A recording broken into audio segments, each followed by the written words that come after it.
রাতের অন্ধকারে পুলিশ ক্যাম্পে হামলা, গ্রামবাসীদের আর 3 পুলিশ কর্মীকে বেধড়ক মারধরের অভিযোগ। চাঞ্চল্য বাঁকুড়ার সোনামুখী থানার অন্তর্গত উত্তর বেশিয়া এলাকায় মঙ্গলবার গভীর রাতে উত্তর বেশিয়া পুলিশ ক্যাম্পে কাপালিমানা গ্রামের প্রায় 50 থেকে 60 জন বাসিন্দা আচমকা হামলা চালায় বলে অভিযোগ। আর ক্যাম্পে থাকা পুলিশ কর্মী বিমান সরকার, রঞ্জিত চৌধুরী ও জয়ন্ত কুমার খাকে বেধড়ক মারধর করা হয়। সরাসরি কথা বলবো এ নিয়ে।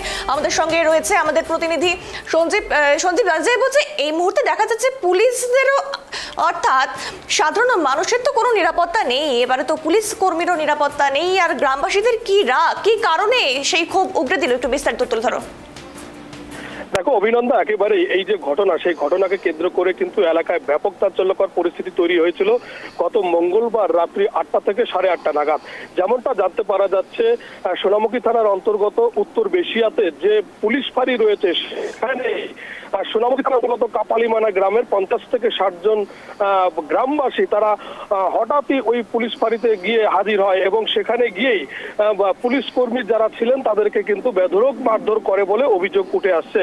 সেই সময় যেমনটা জানতে পারা যাচ্ছে যে ওই পুলিশ ফাঁড়িতে একজন এবং দুজন তাদের সঙ্গে প্রথমে বচসা হয় এবং তারপর তাদেরকে বেধড়ক মারধর করা হয়। এবং এই খবর যখন সোনামুখী থানায় পৌঁছায় এবং তারপর উচ্চপদস্থ আধিকারিকদের পৌঁছায়, তখন বিষ্ণুপুরের যিনি এসডিপিও রয়েছেন সুপ্রকাশ দাস, তার নেতৃত্বে বিশাল পুলিশ বাহিনী ওই রাতেই ওই এলাকায় যায় এবং সেখানে গিয়ে অভিযান চালিয়ে ঘটনায় যুক্ত মোট 7 জনকে এখনো পর্যন্ত অ্যারেস্ট করা সম্ভব হয়েছে এবং তাদের প্রত্যেককেই গতকাল অর্থাৎ বুধবার বিষ্ণুপুর মহকুমা আদালতে তোলা হয়েছে এবং তোলা হলে তাদেরকে 14 দিনের জেল হেফাজতের নির্দেশ দেয় মহামান্য আদালত। যেমনটা পুলিশ সূত্রে আমরা জানতে পারছি যে ওই দামোদর নদীর অবৈধভাবে বালি তোলার চেষ্টা করছিল বেশ কিছু অসাধু ব্যক্তি এবং গত কয়েক মাসে বেশ কয়েকবার পুলিশ তার বিরুদ্ধে অ্যাকশন নিয়ে বেশ একজনকে করেছে, বেশ কিছু ট্রাক্টর সিজ করেছিল। অসাধু ব্যক্তিদের দাবি ছিল পুলিশ প্রশাসন এই বিষয়ে কোনো সদুত্তর ভূমিকা যেন না নেয়, তাদেরকে অবৈধভাবে বালি চালাতে দিতে হবে। কিন্তু পুলিশ বেশ বছর দেখা গেছে যে তাদেরকে সেই কাজ থেকে বিরত থাকার অনুরোধ করেছে, কিন্তু তারপরেও তারা অবৈধভাবে বালি তুলছিল এবং পুলিশ যখন ধারাবাহিকভাবে তার বিরুদ্ধে অভিযান চালায় এবং তাদেরকে গ্রেপ্তার করে, তারই একটা আক্রোশ হিসেবে এই পুলিশ ফাঁড়িতে ভাঙচুর করা হয়েছে বলে এমনটাই কিন্তু পুলিশ সূত্রে জানতে পারা যাচ্ছে। এবং ইতিমধ্যেই এই ঘটনায় যারা যুক্ত রয়েছেন তাদের 7 জনকে অ্যারেস্ট করা হয়েছে এবং বাকি যাদের এই ঘটনার সঙ্গে যুক্ত রয়েছে তাদের প্রত্যেকের খোঁজেই কিন্তু পুলিশ তল্লাশি চালাচ্ছে। আরেকটি বিষয় জানতে চাইবো যে এই ঘটনা প্রসঙ্গে সেখানকার স্থানীয় নেতৃত্বদের তরফ থেকে আর কি কোনো প্রতিক্রিয়া পাওয়া গেছে? দেখো এখনো পর্যন্ত স্থানীয় বা তৃণমূল নেতৃত্ব বা অন্যান্য নেতৃত্ব কারোর কোনো প্রতিক্রিয়া পাওয়া যায়নি। তবে প্রশাসন তরফে যেমনটা জানতে পারা যাচ্ছে যে বেশ কিছু অসাধু ব্যক্তিরা নিজেদের স্বার্থ সিদ্ধি করার জন্য তারা কিন্তু অতর্কিতে গ্রামবাসীদেরকে সাথে নিয়ে ওই যে পুলিশ ফাঁড়ি রয়েছে সেই পুলিশ ফাঁড়িতে গিয়ে হামলা চালায় এবং সেখানে সেই মুহূর্তে একজন এনভিএফ কর্মী এবং 2 জন সিভিক পুলিশ ছিল তাদের উপরে হামলা করে, বেধড়ক মারধর করে। একজন সিভিক পুলিশের মাথা ফেটে যায়, অন্য যে 2 জন ছিল তারা 2 জন আহত হয়। তাদেরকে সোনামুখী ব্লক প্রাথমিক স্বাস্থ্য কেন্দ্রে নিয়ে আসা হয়, এই মুহূর্তে সেখানেই তারা চিকিৎসাধীন রয়েছেন। তবে এই যে পুরো ঘটনা, এই ঘটনা নিয়ে পুলিশ কিন্তু পূর্ণাঙ্গ তদন্ত শুরু করেছে। এখনো পর্যন্ত 7 জনকে গ্রেপ্তার করে গতকাল বিষ্ণুপুর মহকুমা আদালতে তোলা হয়েছে, তাদেরকে 14 দিনের জেল হেফাজতের নির্দেশ দেওয়া হয়েছে আদালতের তরফে।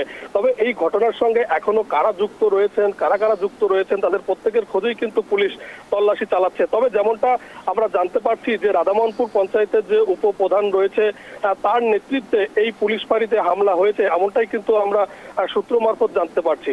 অভিনন্দন। অসংখ্য ধন্যবাদ সঞ্জীব। আমরা কিন্তু কথা বললাম আমাদের প্রতিনিধি সঞ্জীবের সঙ্গে এবং যেমনটা জানা যাচ্ছে যে এই ঘটনায় 3 জন পুলিশ কর্মী ইতিমধ্যে গুরুতর জখম এবং তড়িঘড়ি তাদের সোনামুখী ব্লক প্রাথমিক স্বাস্থ্য কেন্দ্রে নিয়ে যাওয়া হয়েছে। আর আহত পুলিশ কর্মী বিমান সরকার রাতেই সোনামুখী থানায় 19 জনের বিরুদ্ধে লিখিত অভিযোগ দায়ের করেন। ঘটনায় পুলিশ 7 জনকে গ্রেপ্তার করে। আর বুধবার ধৃতদের বিষ্ণুপুর মহকুমা আদালতে পেশ করা হলে বিচারক 7 জনকেই 14 দিনের জেল হেফাজতের নির্দেশ দেন। গ্রামবাসীরা কেন হামলা চালালো তা জানতে তদন্ত শুরু করেছে পুলিশ।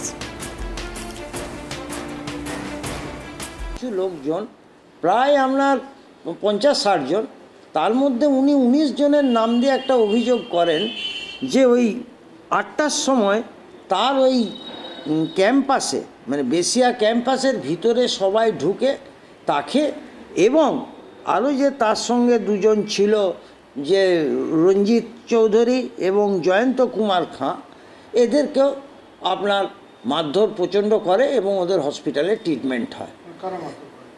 এই যে যাদের বিরুদ্ধে আজ অভিযোগ করেছে ওই গ্রামেরই গ্রামবাসীরা।